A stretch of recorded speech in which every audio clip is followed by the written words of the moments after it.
Welcome to the Jalos Farm. Today we have a big day about one of the most expensive ram in the country and one of the most highly profile ram in the country as well. Everybody you see here is a farmer. This is where the level of the Gambia is when it comes to sheep breeding. Everything about the Jalos Farm is made in the Gambia. Everything about this farm is made in the Gambia. Not a single budut in this farm is from UK. There's difficulties in everything in this country. With ladum farming, it's all about having the right genetics. That's why I spent so much money to buy this ram today. Anyone that have a passion in agriculture, especially the livestock farming, they should come and try the sector. It's very good. We have different portfolio of investment, but I am very passionate in livestock, both in sheep, horses, dogs, and even chickens.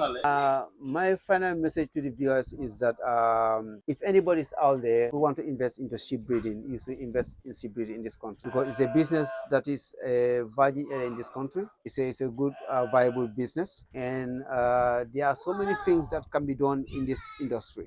People can do how to call it feed farming. They can farm for feed.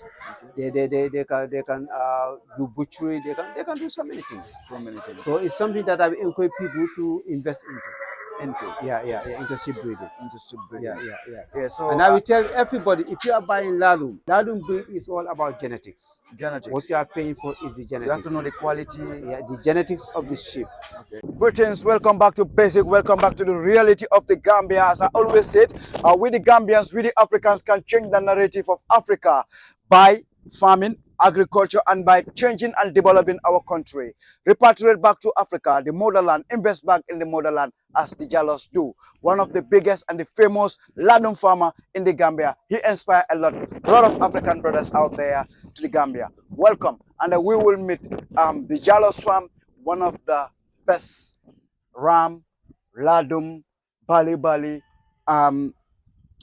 farmer in the Gambia. So he inspired a lot of people, and then he left the UK, United Kingdom, London. He is in the Gambia, invest in the Gambia because there's no place like home. Invest back. So we got to meet him, and then he will let us know what they are doing. All these cars that you're seeing right here, it is, all of them are farmers. Like I simply said, they are all ladum farmers, so they answer to his calling today. So we got to meet over 20 farmers today over in here, ladum farmers. So they will inspire you too. Mr. the ladum farmer in the country, in the Gambia, the smiling coast. Assalamu alaikum.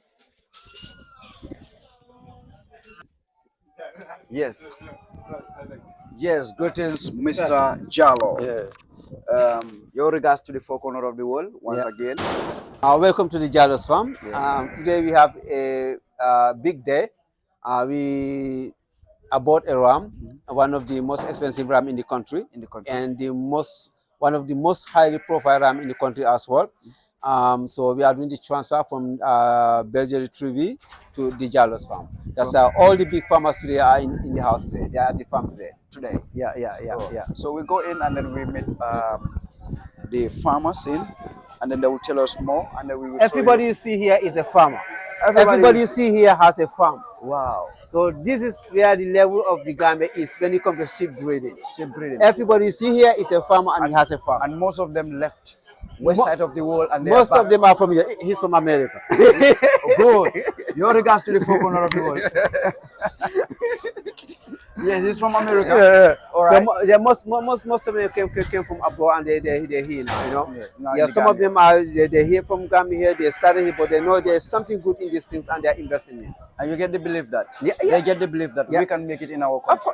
Everything about the Jalos farm is made in the Gambia. Everything about this farm is made in the Gambia. Not a single budut in this farm is from UK. No pound. Not a single pound in this farm is from UK. That's one thing I want to clear. No single dollar. Not a single cent. So you start everything from scratch in the Gambia here. 95% of the sheep you see here were lamb in this farm. Wow. I started from my house with 6 sheep, and today, alhamdulillah. Wow. Is there any difficulties and challenges when it comes to ladum farming? There's difficulties in everything in this country. But the thing is, with ladum farming, it's all about having the right genetics. That's why I spent so much money to buy this ram today. Yes. It's all about paying for the genetics. It's all about having the right genetics. The right genetics. Yeah. So right now, in case somebody or someone might be watching us out there, they might be need rams from you, Yeah. or they want to do same thing as you guys are doing, Yeah. or they want to have a joint business or partnership with you guys. Are you ready for that? Yeah, actually, I didn't think about the partnership, but if they want to start or do anything by rams or any other thing, that one definitely we do sell, we do supply as well. Wow. Yeah, but with the partnership thing, I didn't think about it yet. Yeah. So right now we got to move in and then we meet the farmers. Yeah, these are our farmers. Nurudin Kai Kai. Nurudin Dauna. They are all farmers, you know. They're all farmers, He's the yeah. president of Gampras Association. Okay. He's Abu Sao. Yeah. He's one of the biggest farmers in this country. In the You know, country. so he's a farmer. He's a farmer. Yeah. They are all farmers. Everybody here is a farmer. Everybody is a farmer. Yeah. So what will be your message today? Our message is like for the people around that anyone that have a passion in agriculture, especially the livestock farming, you know, they should come and try the sector. It's very good. Where do you left? You left America. Today you're in the Gambia. Yeah, I was in the US. Now I'm in the Gambia Why do you left? Why do you left? Yes. to come and do this. You know, yeah, because it's the best. Yes. Yes, big man. Mom is my He also came from abroad. He's a farmer, also a big farmer. mom's my wife. My yaga said, Alright. followed me for so long. What's your powerful name? My name is Farmer Akoli. Farmer Corey. Okay. Why do you choose farming as a vision? It's out of passion, and I am also the vice president of GAM United Breeders. We just hosted our the first maiden livestock exhibition. So as a result of that, we are here to encourage any person who has the desire and interest to venture in this industry. And I live in Sweden. I am here during the winter period, Are you and living in Sweden or you left Sweden? I still live there. But I spend most of my time in the Gambia. And you are investing back in the motherland. Exactly. We have different portfolio of investment, but I am very passionate in livestock, both in sheep, horses, dogs, and even chickens. So in the Gambia. I love to visit your farm. Of course, you will be welcome to come and see what we have to showcase to the general public. Thank you very much, my brother. Thank you. Yes.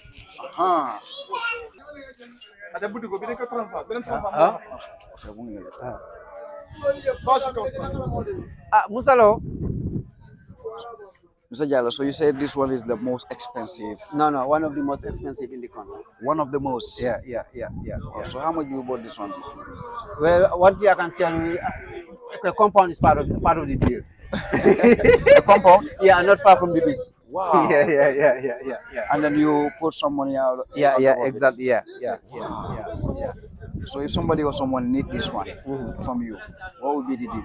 No, I'm selling it. You're not selling it? No. Because you are in need of. I need the offsprings. I need them to bring me the offsprings. That's why the genetics are paid for. I want that genetics to come into my farm. Wow. Yeah. It's the genetics are paid for. So that's why everyone is It's here to witness this transfer. this transfer. Yeah. So how do you guys transfer? Do you give him a ram or? No. The ram has already come here, but to officially tell everybody that the ram has come is from Bezeri Tribi to the Jalos farm. That's what we're doing today. So he's based in Tribi. It's at Barry's farm. Hey, Barry's farm. Yeah, it's called Bezeri Tribi. Wow. So now it's telling people that now the ram is not at Barry's farm, it's at the Jalos farm. It's at Jalos That's farm. what the transfer is all about. Wow. Yeah. This is amazing, you know. Yeah, that's what the transfer is all about. Wow. All these are his offsprings. Okay. Yeah. And they are all sold. They're all sold out. Yeah. So that tells you, that tells you the genesis in this farm. Yes, man. You know. Farm? Nam? Wait.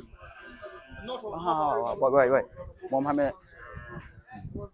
Well, this one is like the same height with Lucky Child. Same height with you. Innit? He's the vice champion of the last trade fair. This vice champion. He came second in the last trade fair. Trade fair? This Yeah. past trade fair? Yeah. Wow. The Jalos farm. So you want to be the one of the, the best ladung farmer in the Gambia? I just Because want to you're be, the famous. You're the famous. no, no, no. I just want to be better than I was last year. You want to be better than Where I was last year. where you were Yeah, last yeah, year. yeah, yeah. So how, when it comes to feeding, what are the challenges? Feeding, the challenges are enormous because feeding is expensive.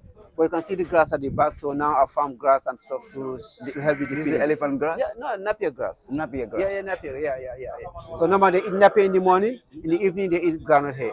Groundnut. Yeah, groundnut hay. Yeah. Wow. So do you have the local ones? You know, No, the I don't have citizen local one. ones? No, I don't have citizen one. Now I mentioned it here, like you mix breed This the one citizen. is crossbreed of the Sahelian and the Ladum breed.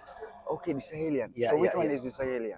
No, you don't have any of this. Any one Everything of here is 75 or 80% Ladum. Ladum. Yeah.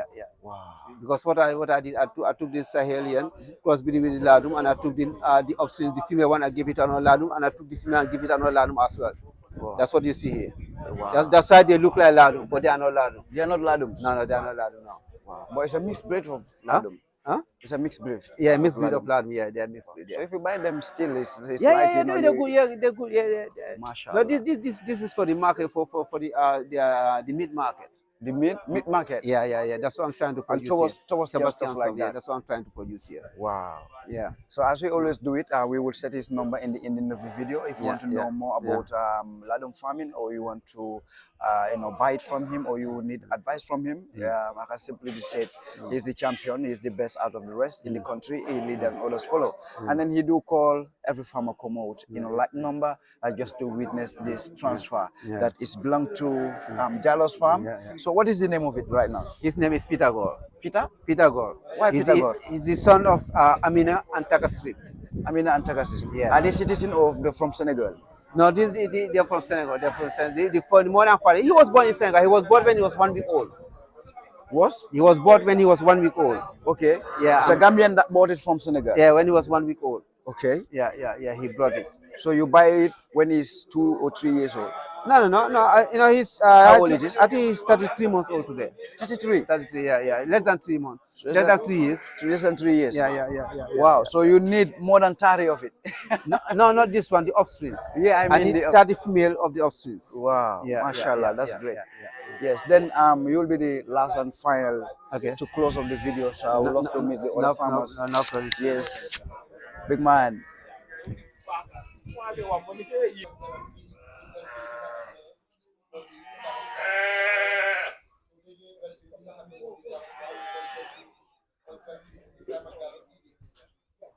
nuyu di leen ziare di wax ne welcome to the Jalos Farm. Ije mu ne mu ngi nuyu askan bi di leen ziar rek ba pare di leen wax ne welcome to Jalos Farm.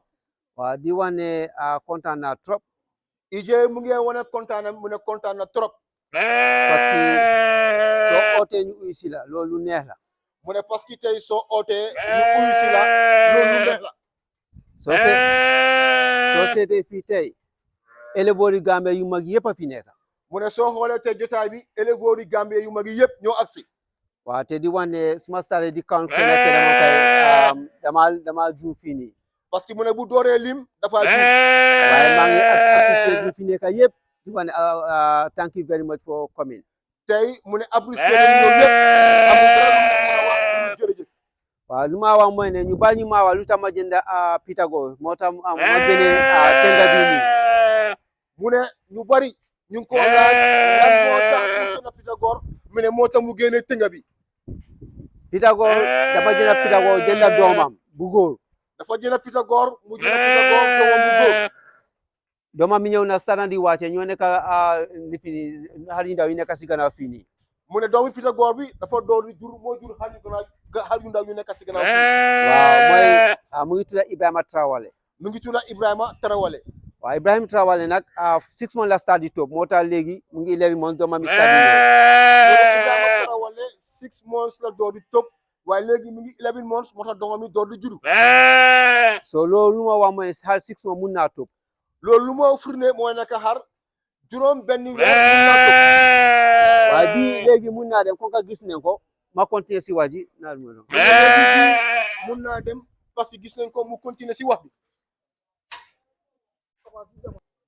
dama xool xar bi nii dama dee toog ma xool xar bi xool ko ma gis ñaayam dama ko jëndoon pour am doomi Pythagore waaw parce que bu ma demoon si bari pour jënd Pythagore d'accord yu ma ne bàyyi ma jënd femelle yoo xam ne Pythagore topp na leen so ma yaakaar si dinaa si am femelle yu bari waaye yàlla def si ma am si jeune mâle ak tenga so mu nekk bii nii so su ma ko xoolee saa bu ma ko xool ma ne mbaa man make ma mistake so si biir wax boobu noonu ma delluwaat si bari may waxtaan ak moom mu am téléphone call maa ngi toog ak moom from Sénégal gars yi di wax yëfi Pythagore wax ñu fay xaalis bu bari maa ngi toog xam nga waxuma si dara bu pare ma ne ma toog ma xela tenga bii nii ma ne su ma amee bii tenga bi fanweeram no élevage yi Gambie na léegi xam nga tay moom ñoom saaxo ñoom bari ñoom norgan xam nga suñu break laa day gis light si boo suñu breaku saa naa gis back light si waaw macha allah ñoo ko déggal lu ijee garal fii si kaddu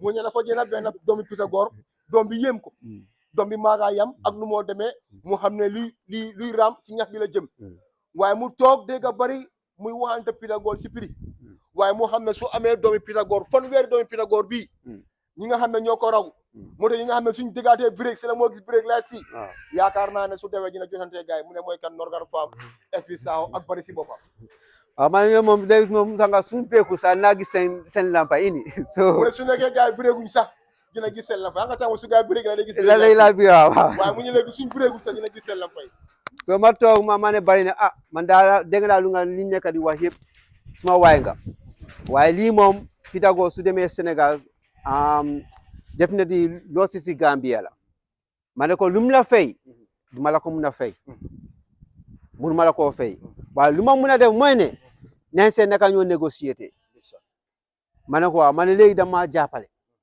waaw xam naa daal man dégg naa prix bi ko ñu ngi wax maa ngi toog understand ma ne ko fu ñu ko commencé dama laa delloo doomi Pythagore ñu commencé ko foofu noonu mu ne ma ma ne ko waaw mu ne ma ne Pythagore daal def ne su demee sa géra bi dinaa si kontaan bu baax a baax te maa ngi ko gërëm di ko sant bu baax a baax xam naa ne xaalis bu ma la fee xaalis bi bari na waaye man xam naa ne lu su ma amee fanweer si non Abass leneen la ñoo waxaat waaw macha allah ñoo ko déggandoor éleveurs yi waaw mu ne waxtu bi nga xam ne fee nañ Boubacar bari prix moom dégg na price bi nga xam ne moom lañ fay bari waaye mu xam ne Pythagore su waree jéggi baara rek élevage si Gambie dafa soox mu xam ne erreur mooy am mu ne ko bari lu la gars yi fay dégg naa ko de waaye dama bëgg pour nga def xéewal si Pythagore ma dugal ko di Jallows Farm parce que su waree dugal Jallows Farm mu jur fa fanweeri xar yu mel nii lampa yu doon taal dina leen gis moo tax bari nag ñu ngi koo gërëm di ko sant di ko jaajëfal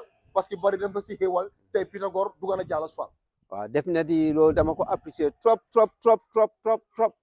tey mu ngi see kontaan di si wane mbégteem ak dalam ak tegginam ak appréciation bi nga xam ne bari defal na ko waaw because Gambia soo ne 1 million dañoo jàpp 100,000 ñëpp xam ne 1 million du 100,000 tey parce que mu ne Gambie soo ne 1 million dañoo jàpp 100,000 waaye 1 million tey dépassé na 100,000 CFA mu ngi $610 waaw so 10 million du xaalis caaxaan de tey mu ne suñu ne 10 millions du xaalis caaxaan mooy $1,345,000 waaw loolu du xaalis caaxaan loolu caaxaan so bari man laa gërëm di la sant bu baax a baax mu ne Belsiri Boubacar bari Belsiri quality birit pol bu ndaw bi waaw mu ngi laa gërëm di la sant waaw man laa gërëm di la sant bu baax because dafa bugg a gis ma élevage bi dem si kanam mu ne parce que tey bari dafa d'accord bugg a gis élevage si igee mu dem si kanam parce que bari daf ma daan wax ne yow ku am cër nga si élevage parce que yow fu ñu oote élevage moom yow la moo njëkk a gis sa balaa moo gis boppam moo tax tey mu nangul la jola xar bi nga xam ne tey mooy daj jëfa bi xar bi nga xam ne tey record moo daanu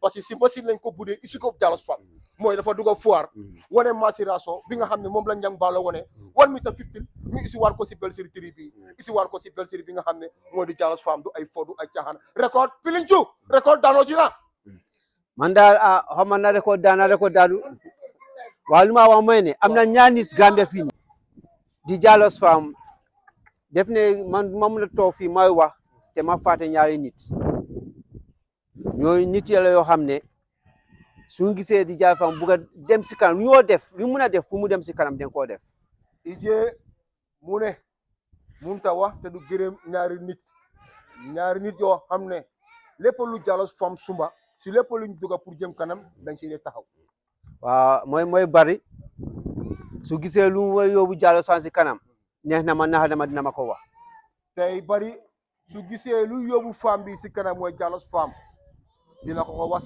si lu ko ne wala lu ko naxari parce que wax dëgga yaaxul xarito ya Abu Saho mu ne keneen ki mooy Abu Saho borom SB Saho champion génétique waaw su ñëwee fii lu mu fi gis neex na ma naxa dama daf maa ne daf maa naa daf ma ko wax du dee faale sax mu ne Abu su ñëwee lu mu fi gis li nga xam ne moo koo jëmloo kanam ida neex na ije wala naxari na ko daf ko koo wax te loolu mooy ànda te lu mu am lu baax su fii leen dina ma yóbbu si kanam dina ma ko wax balaa mu wax ko keneen te mu ne lépp lu mu am lu baax te yaakaar na ne lii su ma ko joxee ije dina jëm kanam si ije daf ko koo wax so loolu lu rëy la si man te ije mu ngi wone loolu te lu rëy la si moom Nuru Si mu ne Nuru Si borom Sisa Wande family femme naa ko gërëm bu baax a baax a baax mu ne dina ko gërëm bu baax a baax a baax because nit la koo xam ne man lu ma ekkati su nekkee lu raay la dafa ma ne waaw loolu bro loolu support naa 100%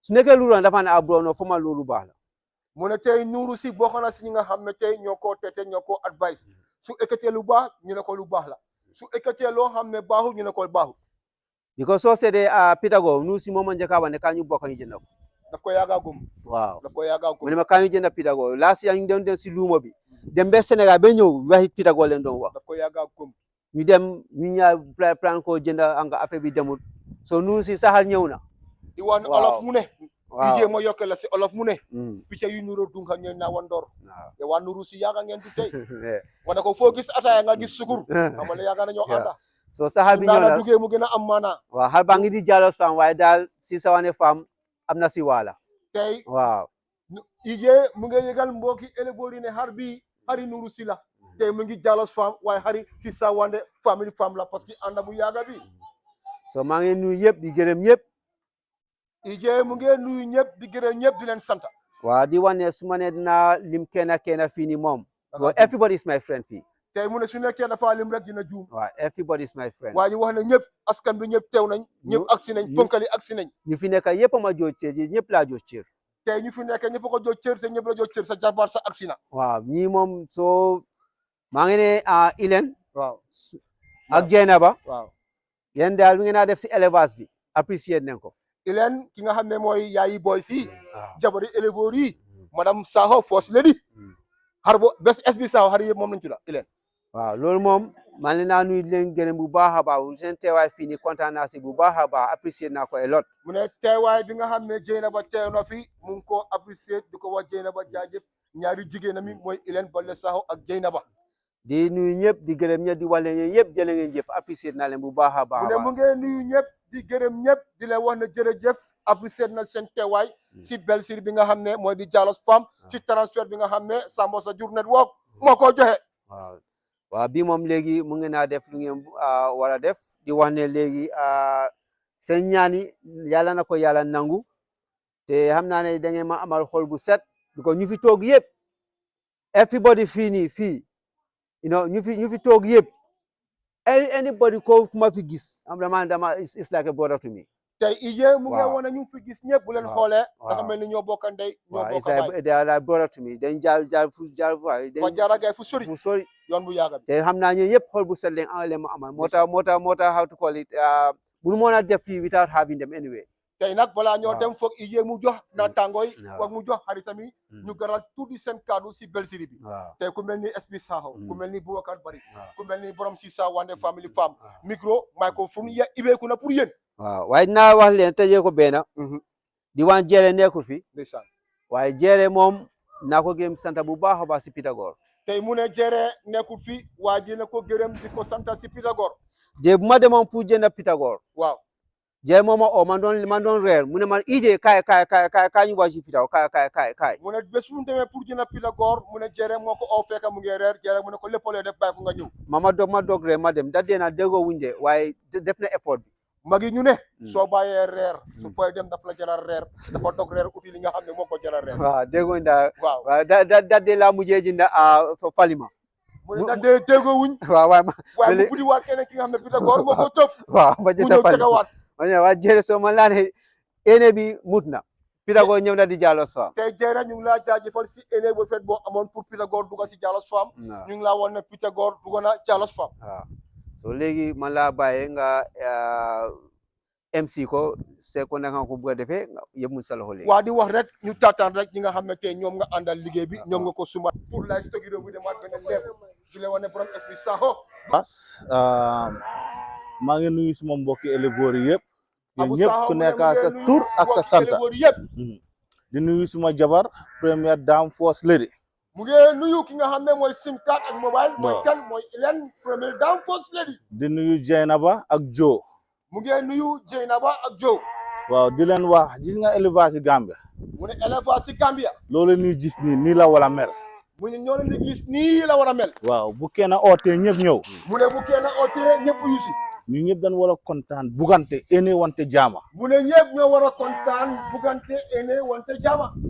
gis nga Pythagore mu ne gis ngeen xar bi Pythagore. buba bari moo lokki jëna ko mu ne si abukan mu ne buba bari moo am chance jëna ko si abukan. waaye kenn jënut ma koo gëm mu ne kenn gënu ko koo gëm. gis nga Amina bu yaayam mu ne gis ngeen Amina doomi Salum Salum bi. ku laaj abukan ku laaj abukan. dina ne maa ko njëkk a laaj Amina pour jëna ko dafa dëgër fit nag. dëgër fit. waaw dëgër fit la. Amina laa bëggoon a jëna many years ago boobu jënaaguma Balde Bana ku dëgër fit la. waaw mu ne Amina la bëggoon a buddi si benn série bi nga xam ne mooy Galoya. waaw amul luñ trayut mënun see jot mu ne amul luñ trayut munu see jot wax na ne World Confidence Day. so amul président kenn du président. waaw loolu nag xam naa ñu bari xamun ko woon waaye xam ngeen ko léegi mu ne ñu bari xamuñ ko woon waaye xam nañ ko léegi. waaw si si biir kaw comptoir. waaw si biir loolu nag after problème la kay am. si biir loolu after nag si la ana ije waaw ñu jëna Balde Bana mu ne si boobu si la ànda ije jéena doomi patanu yabi ki nga xam ne mooy Balde Bana. kooku nga xam ne mooy yaay Mr Abou. léegi bu a bari recruté kii naka la Pythagore waaw laaj ko dina leen ko wax toppa naa ko si doomi Pythagore ba soona bu góor mu ne Boubacar bari bum bu dee Pythagore si Galoya mu ne ñu laaj na ko doomi Pythagore ba soona mënuma see jot mu ne munu see jot. parce que time boobu nekkul ne daf ma ko bañ a jox waaye xam naa suma wërsëg moo si nekkul mu ne temps boobu nekkul ne daf ko bañ a jox waaye wërsëgam moo si àggut. waaw léegi ma ñëw mu ñëw am suma benn femelle bu ñu ooyee madame Diallo mu ne mu am femelle bi ñoo ooyee madame Diallo. ma tegoon ko si Don Simon mu teg ko si the famous Juice in town Don Simon. mu taawloo jigéen mu taawloo li nga xam ne mooy jigéen. ñaari siix yu jigéen ñaari si yu jigéen. waaye méegun ko mu ne gars yi méeguñ ko. ma merbe mu ne xolam naxari. ma ne damaa daaneel femelle bi mu ñu dafa daane fii soldaar la. waaye léegi nag waaw si biir loolu waaw. ije daf ma waxoon ne mu ne ma Ije bro ko ne sa jikko dof yi boo ko def soldaar de ma call force mu ne Ije mu ne ko sa jikko yi bu la ko def xar boo xam ne satisfait la nga daane ko teg ko paaka. waaw. maa ngi ko oo. ma call ije ma ne ko mu ko boy Ije ne ko. maa ngi ba teg paaka bi daf ko si cin bi le ne mu ngi nii madame Diallo madame Diallo. mu ne ma dama koo jël jox ma ko Ije mu ne ko dama koo jël jox ma ko Ije mu sowee xar. si saa si ma ne ko gaawal jël si ko bala ma koo daane si saa si mu ne ko gaawal nga jël si ko balaa ma koo daaneel. ije jël si xar bi teg ko si duguti gi Ije waaw si Pythagore Ije jël si xar bi teg ko si Pythagore. mu wàccee si yu góor mu wàccee ñaari si yu góor jigéen la wàcce woon fële waaye fii mu wàccee ñaari góor. waaw mu wàccee ñaari góor ma ñëw recruter benn bi moo nekk nii tuddee ko Just Call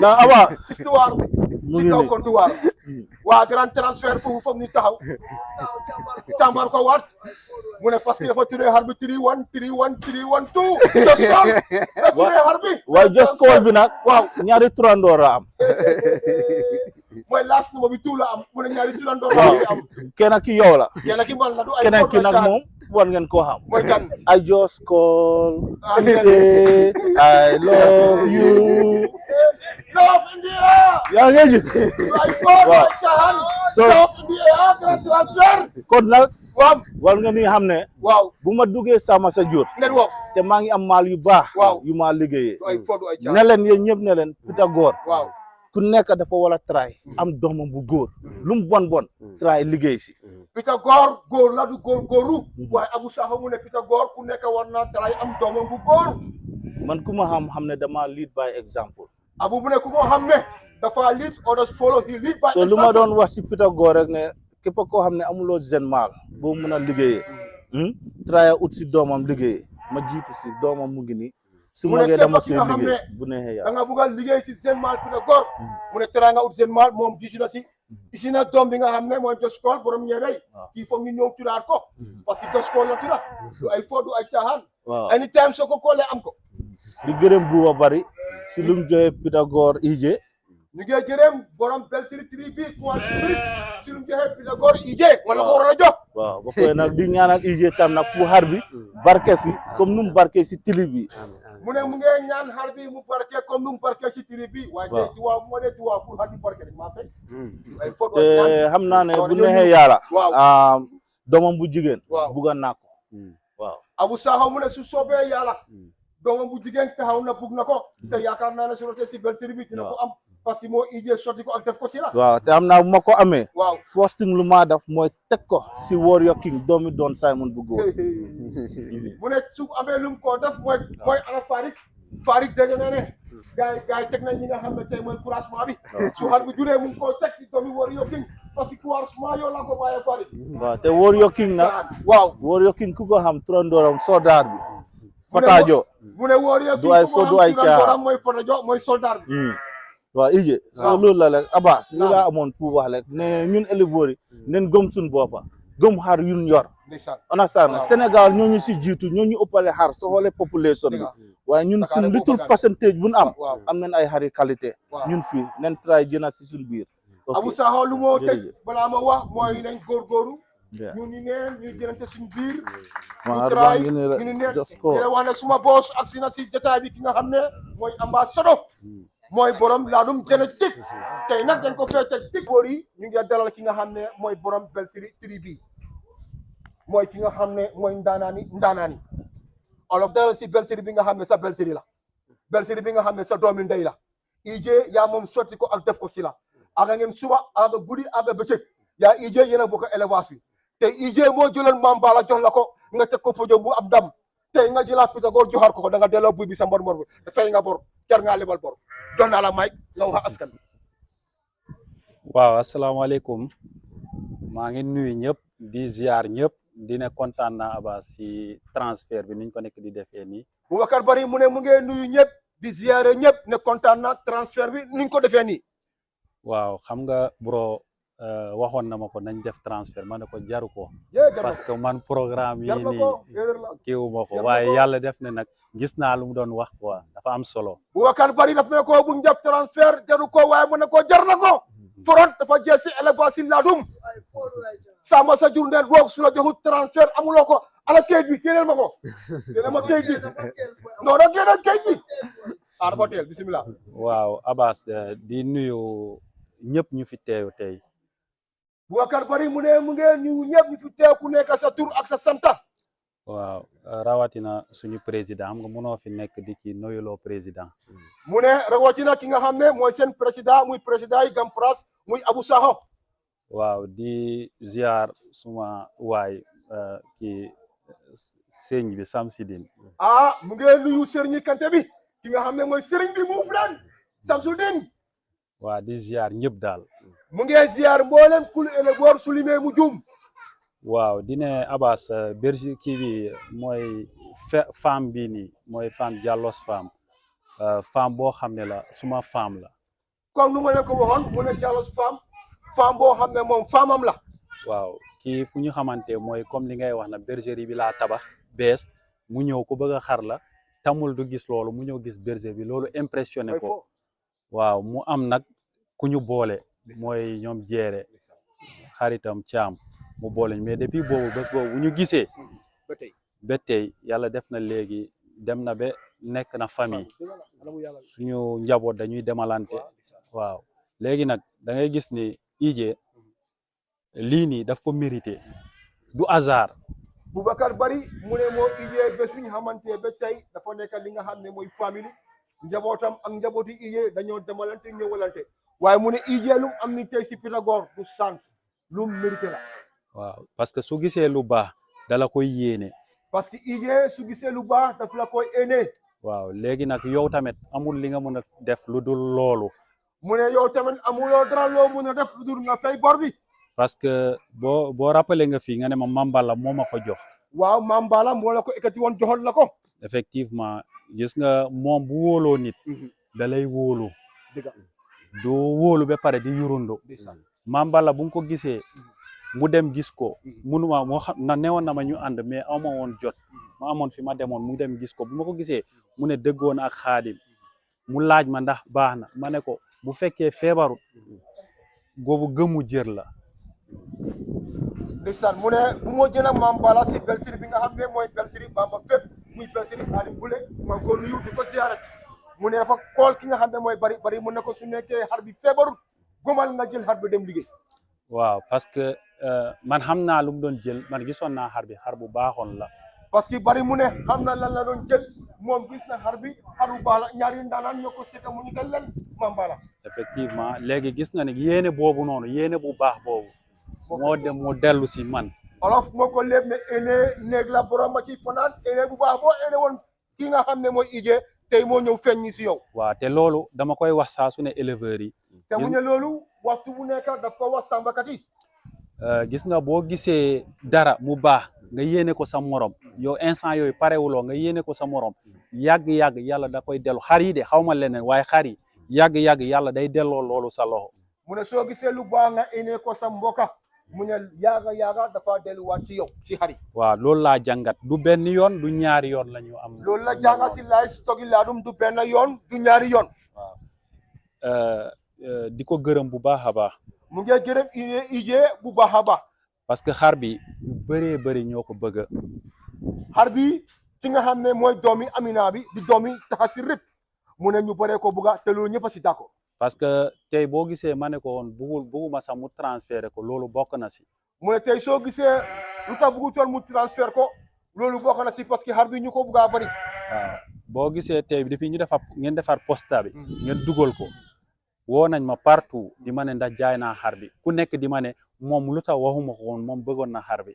Boubacar Bari da ngaa taxaw fii ma wala benn histoire bu ndaw su ma bàyyi mu ne ma sooy ut jabar sa kenn laalu ko bu ko laal lu kenn laalu bul laal mu ne lépp loo gis ñu ko laal xamal ne am na lu ci ne Alaaji Gaajo mu ne fu caw fu dara ndeewut Abass élevage naam man de gëwuma dara lu dul bu ma gisee lu baax ma xam ne lii da lay avancé loo boo ma laajee dinaa la wax ni demal jël loolu seetuma ni waaw ci gétt kële la nekk gétt kii la nekk waaw man gëwuma loolu mu su ne ma gisee lu baax ma xam ne lii da lay avancé loo soo ma laajee boo ma laajee dinaa la ko wax waaye nag xam nga élevage dafa bëri parparloo Bari mu ne lépp lu baax loo ko laaj ci élevage pour mu jëm kanam daf la wàññi li lu baax la bu fekkee gis naa ko bu xam naa ko bu nekkee gis na ko xam na ko waaye maa ngi yëgal askani mbooloo bi jere borom nagi ak meewi agsi na ki nga xam ne mooy magi Ije ki nga xam ne moo waral Pythagore mu dugal si Belsiri bi agsi na suñu jotaay bi waaw du magu Ije rek man mooy suma coach ah Bari mu ne mooy coach am di la wax ne jere agsi na si jotaay bi mbokk yi waaw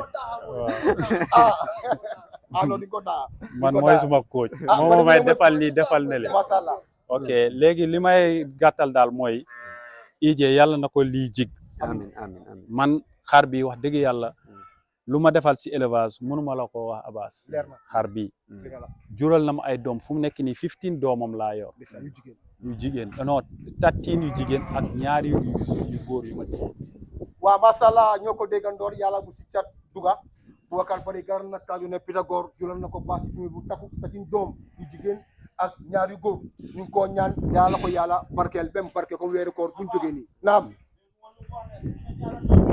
te jël doom yu jigéen la ko jural ak benn bu góor ak ñaari góor déedéet yu jur de loolu laa téye loolu la téye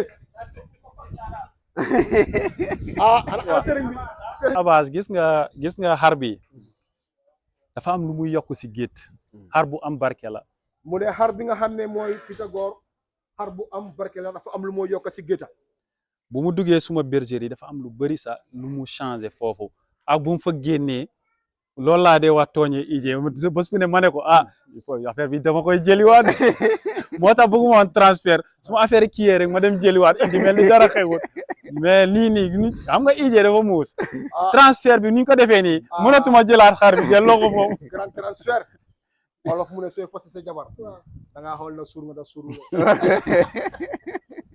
yàlla moom amoon na jamono bëggoon nañ ko moom ak lu mu wax Nuuru ñoo waxtaan si xool Mohamed sax invité woon nañ ko after dem nañ ba di jaar si Kanté ma ne ngeen jaaroon si man moo gënoon a yomb si yéen waaw léegi nag parewuma liggéey bi xam nga soo parewul si liggéey doo mun a kii léegi nag bu ma demee ba pare mu wax te bi easy na noonu la waaye nag am na bu fa nekk de boo xam ne incha allah mooy tëb doomi Pythagore yi waaw macha allah ñoo ko déggandoor kaddu yi nga xam ne Boubacar Bari garal na ko fii mu ne xar bii bi nga xam ne mooy Pythagore buñ si waxee ba d'accord yàlla daf si xéewal waaye mu ngi yëgal askan bi yëpp am na kuy tëb doomi Pythagore mooy kan mooy ki nga xam ne Touré la sant man ku ma xam ne xam suma goree Touré lañ sant mooy kan mooy Samori Touré mooy kan mooy doomi Sékou Touré mooy ki nga xam ne moo taka autour foo xam ne fu ko botone ya jëmal la ko jëmal luy raam na si ñax bi la jëm donc mu ne boole ñaari njoor nga jur ndama mënut a am non Abbas njoor rek nga Abbas waaw instant yi nii waaw xam nga 1 month lañ def foire waaw instant yi nii waaw man maa la ne balaa muy am 23 mois day ëpp hauteur bâtonnier maa la ko wax fii si kanam ñëpp waaw garanti mooy Touré Kunda bi mu ne fii balaa 23 months mu daaneel record bâtonnier Pilin Jow ana kër ya hadi Pilin Jow da nga mën a déglu la ma ele bo silarum ana honorable morom mu ne ma ay masa wa ay tabante Farid ana ko lamat kontaan naa trop jere mu ne kontaan na trop di ñëw fekkee si transfert IJ xam nga IJ moom ndami Gambia la moom ñu bëri xam nañ xar outside world bi moom moo tax ñu xam Gambian su bëri tey IJ moo amee transfert te jere mu ne mu ngi garal kàddu bi wane te ñu bëri outside world bi daanam IJ turu li nga xam ne tey mooy xar yi waaye maa ngi yëgal askan bi rek ki nga xam ne mooy borom Belsiri Bamba fépp ki nga xam ne mooy Hadim Hule ak Sina Sibitaay bi Hadim Hule ñu ngi laa dalal di la tagagal fii si Belsiri bi nga xam ne mooy Belsiri di Jallow Swamp kon nag IJ ñu ngi ko ñaanal transfert bi mu am barke jere mu ne mu ngi ñaanal IJ transfert bi mu am barke waaw because disaaf na ko daal disaaf na lii mu ne IJ tey lépp lu am si li nga xam ne mooy sàmm daf ko disaaf parce que tey am na suñu Gambien su bëri ñu ngi gis xar ci YouTube beeg yëpp IJ la ko moom ñëpp a ko xam mu ne IJ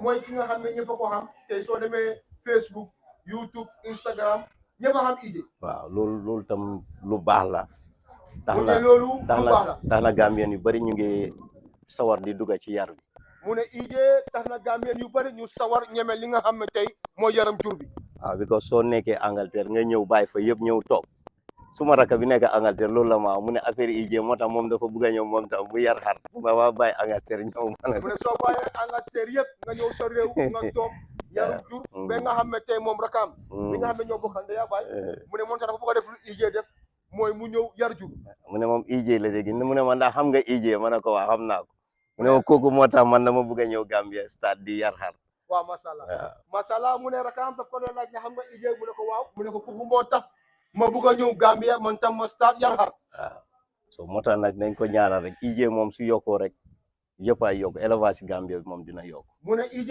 nañ ko ñaanal parce que IJ bu yokkoo élevage ci réew bi yokku waaw ba pare ñu ngi ñaanal bari itam xam nga because moom tam xale bu yaru la ba pare mu ngi liggéey moom tam mu ngi teg liggéey bi ci yoon waaw mu ne ñu ngi ñaanal bari xale bu yaru la mu ngi teg liggéey bi si yoon waaye maa ngi wax ne oncle jare ne kudu bu mag moo yëngal tahin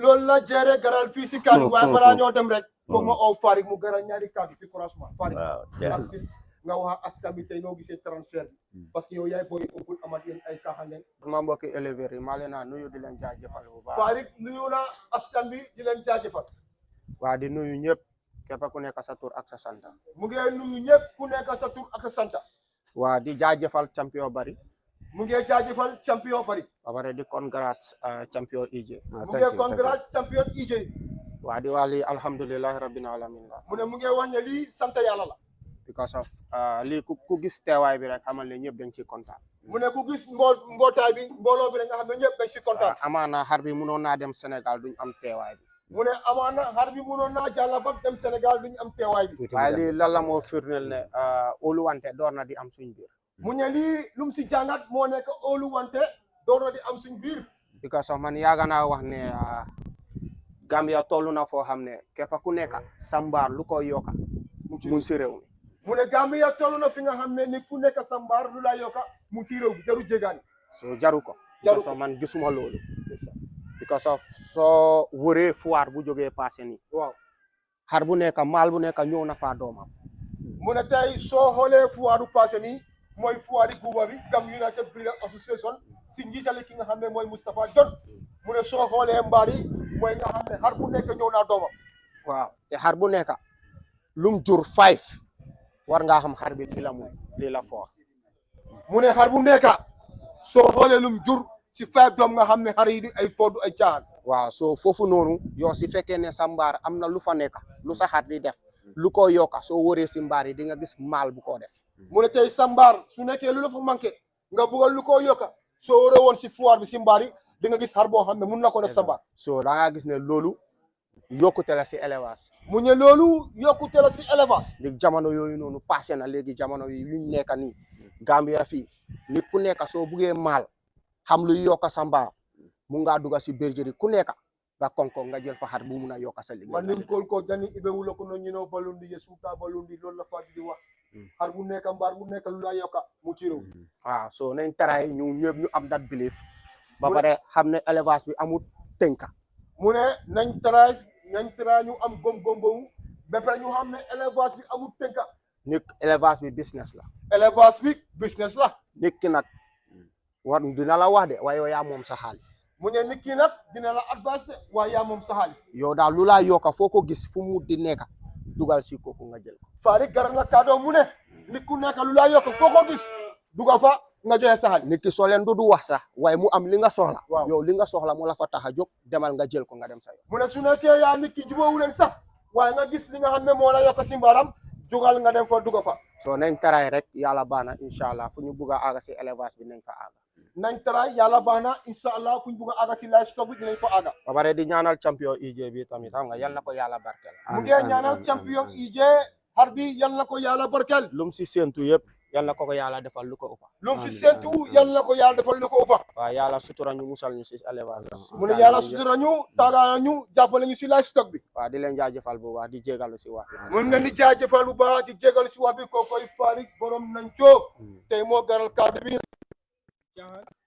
du ay foo du ay caaxaan wax naa ne ataay ak sukur yaa nga nañoo ànda waaye bu amee naanaa mu gën a am maanaa transfert bu Samba Sa Jur nekk boogul amul maanaa kayit baa ngoog róolu building nation through livestock building kayit di transfert bi nga xam ne Samba Sa Jur network moo ko joxe tey dama ko jox ki nga xam ne mooy Sirif jox ko cër bi ki nga xam ne mooy borom gur leeg champion daanaan la sooy wér rasa da ngaa joxe ay foo du ay caaxaan du ay war sa moom tey kayit di transfert bi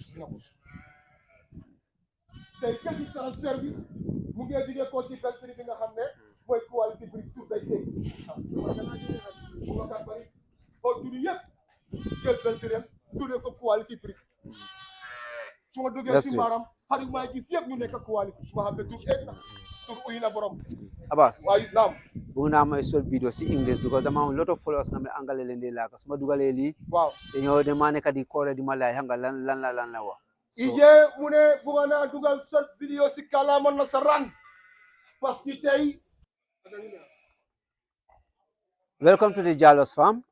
This is a special edition of the Jalos Farm. It's called Transfer.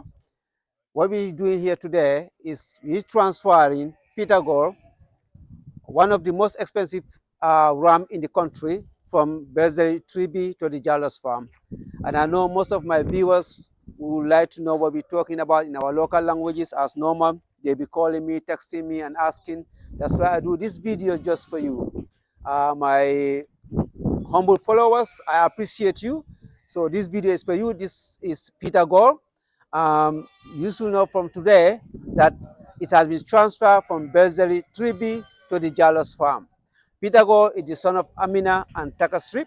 And then before I did try to buy him, I couldn't buy him because we didn't agree. And I bought some female that was mounted by Peter Gore so that I can have the offsprings. And I went back to him again as a good friend. He decided to give him to me. So we are really happy to have him at the Jalos Farm. And all the people you see here, every individual you see here is a farmer. You have all the biggest farmers in this country is in this farm today. And I appreciate them. I say thank you to each and every one of you. So that is what is happening today at the Jalos farm. So I just want to say that to my viewers and my followers who will be thinking or might be coming to ask me what is happening at the Jalos farm. So this is what is happening today. We are having a transfer from Bergerie 3B to the Jalos farm, transferring one of the most expensive ram in the country. One of the most expensive ram in the country, one of the most expensive breed in the country, one of the most expensive transfer in the country, one of the biggest and the famous farm in the country, Jalos farm. You want to ask me not bin tek ak tay bu len yakam bi teddungal yang fi li nga xamne mo ne poli ak sereri ñu fi wa transfer la ñi ka def bala ñu agamu parce que am ñena suñu fe ñom ñama yaha amu fi so motax fo mo jëk def transfer bi bala gaay def ñama yaha di ko sereri lañ tok poli ñu tok tek ak tay wa transfer yi mo happen wa Serif wa masala mbokki élébori aga nañ ci ciapak ndaw bi aga nañ li nga xamne mo dajale askan bi ana ambassadeur kay taxawé ni ambassadeur yaay borom non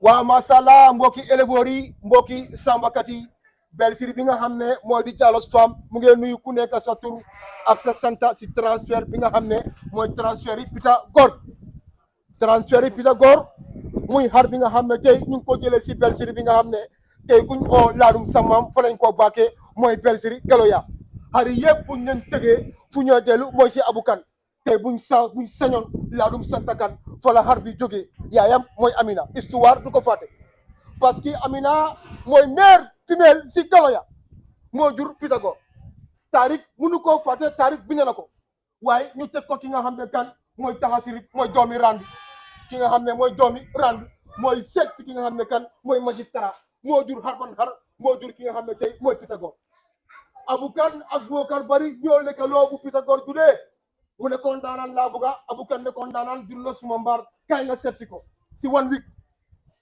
Boubacar Bari taal motom dem Dakar ne jag Pythagore xam ne Pythagore du ay foo du ay caaxaan du góor la Boubacar Bari ne ko buga naa Pythagore mu ne ko ndaanaan laa la jox gaay tegante loxo ñaanalante yàlla si barke Boubacar Bari bi yëpp Pythagore isi ko fii si 3 mois si 3 months ba tey Pythagore nekkan ndaanaan si Bergerie 3 fii muy naxante ak moom di jóg ak daanu amul si loolu Pythagore ñu jël ko dugal ko si ay fit ñu néew si expo bu doy waar si GCCI mu wone xari ne man Galo yàlla jógee Amina ak Taxasirib ñooy suma baay ñoo ma seeka ñu lug ma ñi laa mun a mel ñay kenn du ko ñaanal duuf gudda fan lañ ko ñaanal expo si GCCI Pythagore génn si wone xari ne yéene ma mag waaye luy raam si ñax bi la jëm man duma ay foo duma ay caaxaan deret moo ma composé amul si loolu noonu foire bi nga xam ne dëkk bi ñëpp a ko namoon foire amutoon foire am muy ñan muy Gam United Breeders Association tega foire benno am ndam Pythagore génnaat am ndam Pythagore et machine woye li nga xam ne tey mooy measurement mooy macération génnee autour 1 meter 15 mu ne leen Amina ak ki nga xam ne tey mooy Taxasirib ñoo ma jur man kenn du ma laaj macération kenn du ma laaj machine parce que man magistrat mooy suma maam foog nga wane extra si kaw machine mooy Pythagore tey nag Bergerie bi nga xam ne one of the most successful Bergerie di Jalos Farm ijee ku liggéey feyeku moo ko tuddee gën a Pythagore gën a góor gën a jigéen Pythagore topp mu ñëw dow xam ne cin gi safu doyul Pythagore jur fi ay doom mu xam ne luy raam si ñax bi la jëm mu delluwaat ne ko Bari yokkal ma jooju naa tere waaye foog nga yokkal ma ñee mu ne ko na keneen na Pythagore ñëwaat mu joxaat ko Pythagore mu jël doomi abu Saho jox ko xar mu jël xar bu yóbbu ko si Pythagore topp ko ñaari doomi góor julu tos ko juluwaale ijee mu ne nag yi nag moom nag fu mu nekk nii nag dëgga rus naa dem ñaani waat tere dooli waat ñee da ko Bari ana sujeer bi mu ne ko Bari ana sujeer bi ana lu ñulu xar yi ma xool ko ijee xam ne ni leen xëju si ay poche auto deret moo koo def LCS deret moo koo def poids nag su la neexee nga xool xaar Pythagore deret moo koo guur moo ko maagaloo moo ko njolloo moo ko guur ak ijee xam ne lii bu duggee si Jalos Farm ma am ay fanweeri xar dama sampata téye suma toogu teg téye suma gurus di xar yaa tey moo waral transfert bi ak grand transfert maa ngi wax tey mooy samedi suba la dimanche kii di ko oyee Sukunda Fair Samba Sajur Network seen mbir lépp mooy leer comme loo teg fer grand transfert tey mooy ba si transfert bi si ban Belfiri mooy Belfiri tri bi joxante loxo ak kan di Jaalos Fam mooy IG ku liggéey feeku transfert bi nag Samba Sajur Network maa ko joxe la woon fa woon maa jox borom gurlee ki nga xam ne moo jël ndaanani maay femelle maa ko jox transfert këyit bi nga xam ne Samba Sajur Network maa ko jox mu teg ko si nga xam ne mooy loxo IG di la wax ne Samba Sajur Network su la joxul transfert amula ko këyit laa jox doo la stamp garanti la mu ngi nii grand transfert tey ci Samba Sajur Network transfert bango jos ko la ndama bango soma kolu kollo ken soma kolu gisuloo ken waaye grand transfert bala maa dem rek la woon fa woon foog ma defal ko duwa allahumma inni askaluka hayraha wa hayra ma jabalta ilayhi a'udhu bika min sarriha wa sarri ma jabalta ilayhi allahumma inni askaluka hayraha wa hayra ma jabalta ilayhi a'udhu bika min sarriha wa sarri ma jabalta ilayhi yàlla ko yàlla barke grand transfert gis nga fi ka so man ni ko so sala so min da doge so min da doge so Picasso ñaari ñaan boko la Moussa yaram moy fi mom ñaar ko bu ñëwaat ci Belfiri bi nga xam ne mooy spécial. Yeah, so right now, as the big man himself is here, the main man, right at the moment, what will be your last and final message to the viewers out there? My final message to the viewers is that if anybody's out there who want to invest into sheep breeding, you should invest in sheep breeding in this country, because it's a business that is valued in this country. It's a good, viable business, and there are so many things that can be done in this industry. People can do how to call it, feed farming. They can farm for feed. They can do butchery. They can do so many things. So it's something that I encourage people to invest into sheep breeding. Yeah. So, And I will tell everybody, if you are buying Ladum breed is all about genetics. What you are paying for is the genetics. you have to know the quality. The genetics of the sheep. Okay. And that is that was give you the quality of the sheep. So this one is the highest genetics.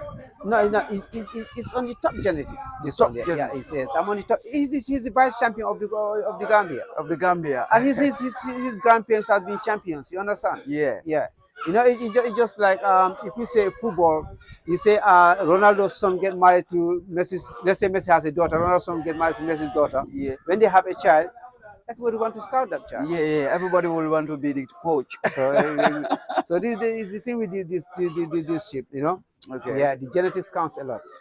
The genetics counts. When you are buying ladum, think about the genetics. That's what sells the ladum. That's what values the ladum. Is the genetics. So what would be your number on WhatsApp? In case I have to My call? number is 00220 789 3464. Can you say it again? Yeah, 00220 789 3464. So right at the moment, as you said, whoever interested into farming or ladum farming in the Gambia, West Africa, contact him. He is the best out of rest. He lead and others follow. So we can make it in the Gambia. Trust it, believe it, learn it, and keep this from Mr. Jallo. So, thank But you. you always, always and all the time. Yes, man. And Thanks, Mr. Colley is viewing us out there, and Mr. Sanya, Yeah. you know, you were telling us like the Jolas have to pay. Yeah, for them to speak Jola in my yeah. So Jallo, No, the thing is, when the Jola speaks Jola, in my car, they pay. But when they speak Fula, I pay them. You So pay which one us. do you want to take? Yeah. You speak Fula, I pay. You speak Jola, you pay me. So what do you want to do? no, let me speak Jola. Mbada. But okay, I pay you. So stay tuned and focus with Nice Okay, Gambia. okay, Best thank you, Gambia, thank you. beautiful Thank you. Gambia. We'll lead and others follow right now. Thank you, So thank thank you for following. Thank you for watching right. Yeah. Stay tuned and focus. Thank you. Make sure you got this number right. Okay, thank you. Please.